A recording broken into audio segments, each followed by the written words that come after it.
आप देख रहे हैं हॉरर हाई।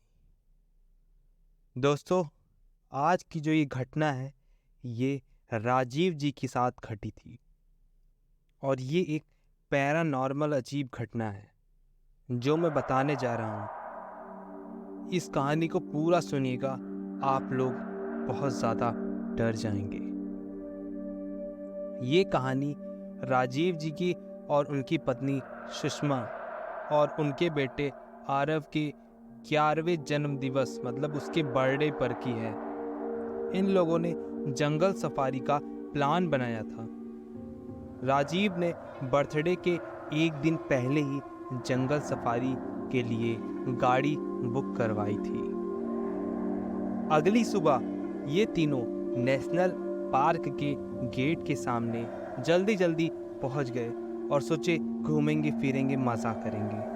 वहाँ पता चला कि इन लोगों ने जो ड्राइवर हायर किया था वो आज काम पर ही नहीं आया था, तो गाड़ी राजीव को ही चलानी पड़ेगी। अंदर जाने से पहले फॉरेस्ट ऑफिसर ने इन लोगों को हिदायत दी थी कि आप जंगल में ज़्यादा अंदर तक नहीं जा सकते और याद से 5 बजे तक जंगल से बाहर निकल आना। कुछ भी हो जाए जंगल के तालाब के पास बिल्कुल भी नहीं जाना। कुछ दिनों से वहाँ पर कुछ लोगों ने अजीब घटनाएं एक्सपीरियंस की। इसके बाद हमने जंगल में प्रवेश किया और जंगल सच में काफ़ी सुंदर था। सुंदर सुंदर फूल, रंग बिरंगे पक्षी, ये सब नेचर देखकर इन सब की थकावट दूर हो गई थी। सबका मन टेंशन से बिल्कुल फ्री हो गया था। सब इधर उधर घूमने लगे। काफी देर से ये लोग जंगल में घूम रहे। इनके अलावा वहाँ और भी परिवार जंगल घूमने आए हुए थे। ये लोग 3 से 4 घंटे जंगल में अलग अलग जगह नए नए जानवर और पक्षी देखने के लिए घूमते रहे। फिर राजीव को उस फॉरेस्ट ऑफिसर की कही बात याद आई कि तालाब के पास जाना मना है, जो वहां से कुछ ही दूर था। राजीव और उनकी बीवी पेशे से साइंटिस्ट हैं, इसलिए भूत प्रेत आत्मा इन सब पर ये लोग बिलीव नहीं करते थे। पर आगे जाकर इन लोगों के साथ जो घटना हुई उसके बाद इन लोग के थॉट जो थे वो बिल्कुल बदल से गए। राजीव ने गाड़ी तालाब की दिशा में घुमाई। तकरीबन 1 घंटा गाड़ी चलाने के बाद ये लोग तालाब के पास पहुंच गए। ऊपर की कच्ची सड़क पर गाड़ी पार्क करके ये तीनों नीचे तालाब की ओर बढ़ने लगे। तालाब के आसपास काफी घनी झाड़ियां थीं।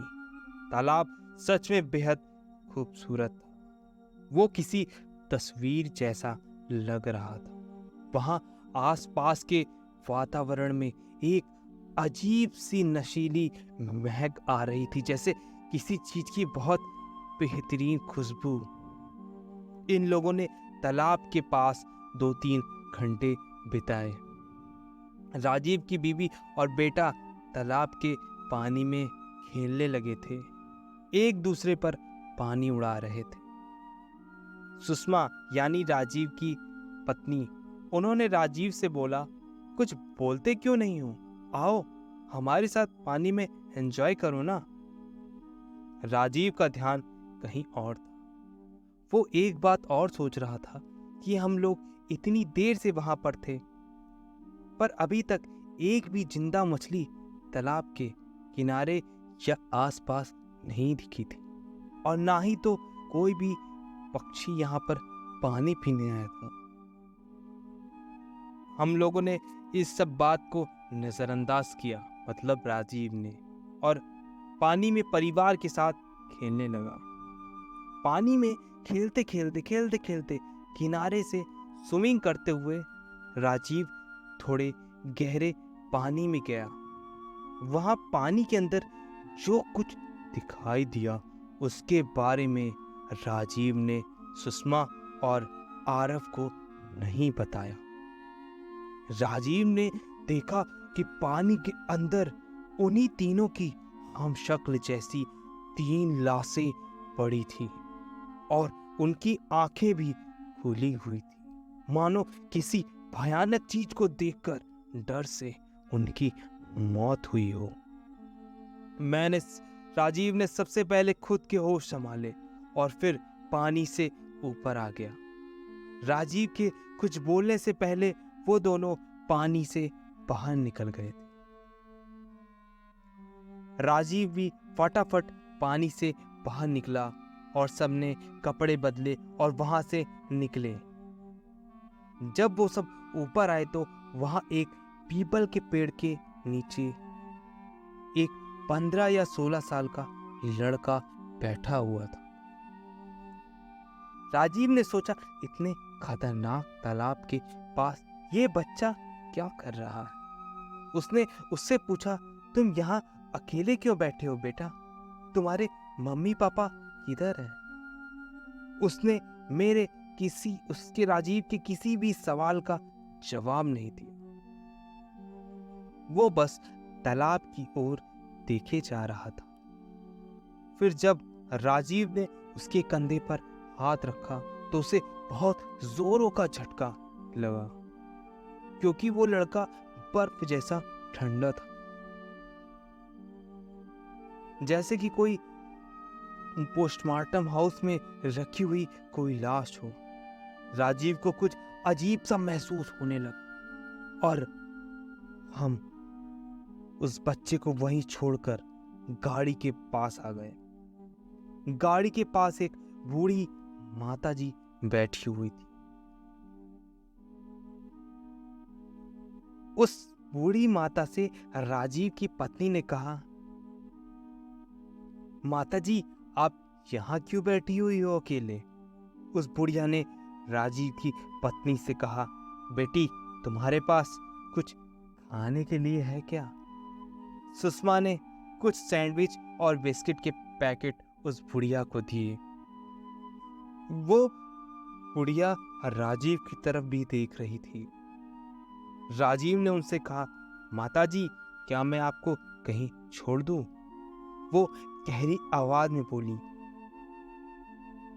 आंखों देखी किसी भी बात पर भरोसा मत करना और अपने मन की आवाज को कभी अनसुना मत करना। ये बोलकर वो औरत जंगल में चली गई। हम जंगल से निकले ही थे कि थोड़ी दूर जाकर अचानक गाड़ी बंद पड़ गई थी।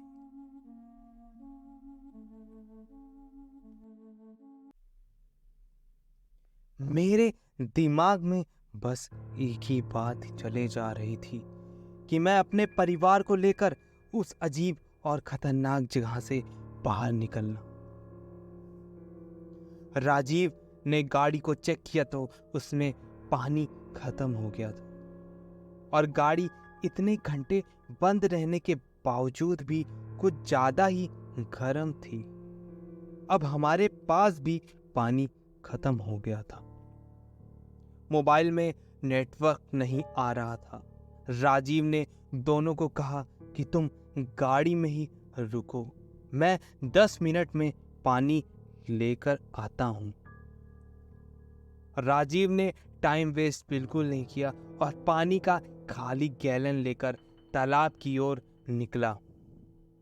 और जब वो तालाब की ओर जा रहा था तब उसे वातावरण में अचानक से बहुत जैसे ठंड सी महसूस हो रही थी।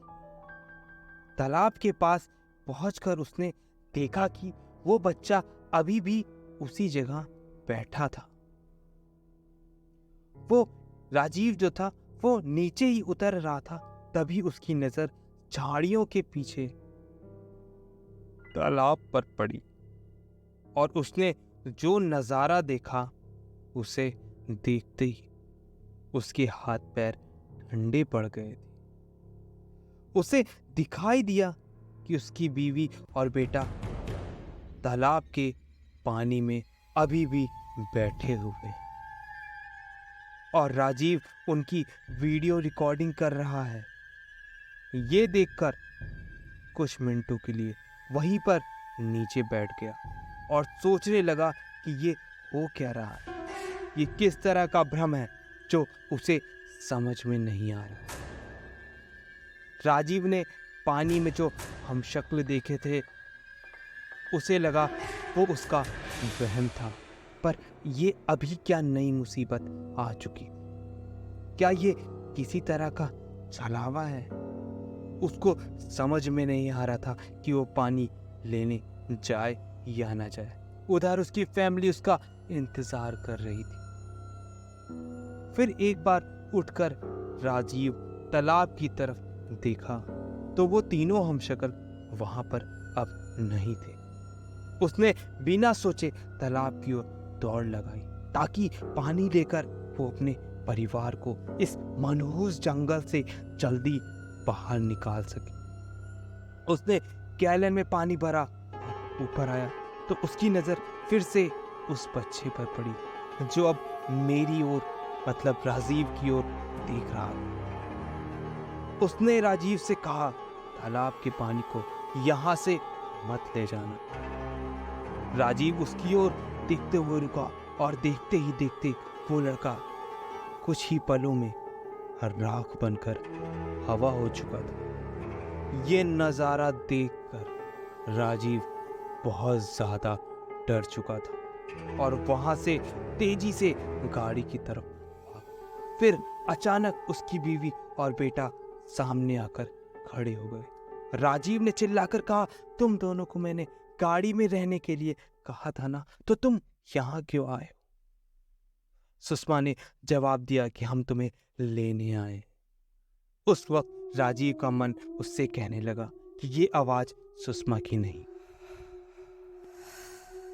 सुषमा और राजीव बात ही कर रहे थे, तब अचानक वहां पर वही बूढ़ी माताजी आ गई।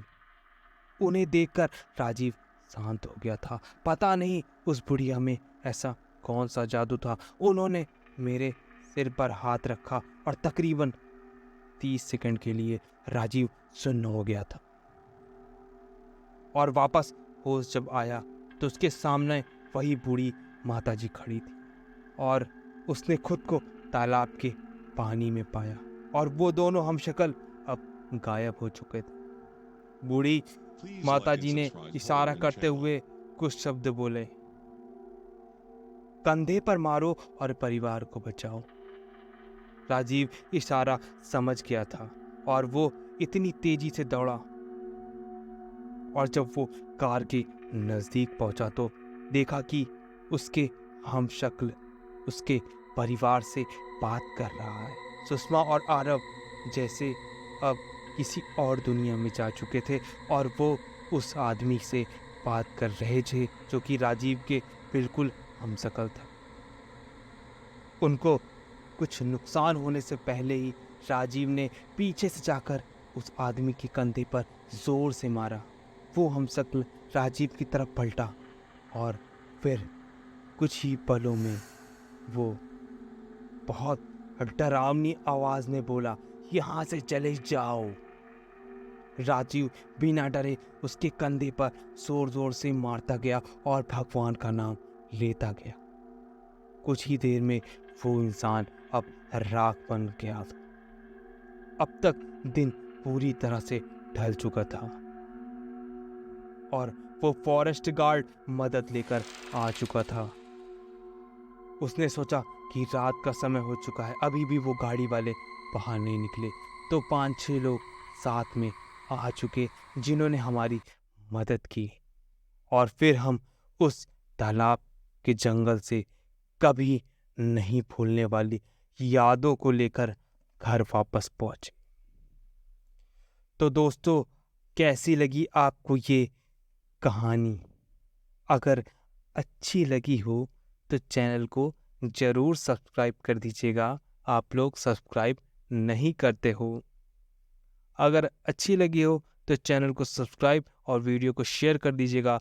मिलते हैं एक नई कहानी के साथ। तब तक आप सभी का दिन शुभ हो।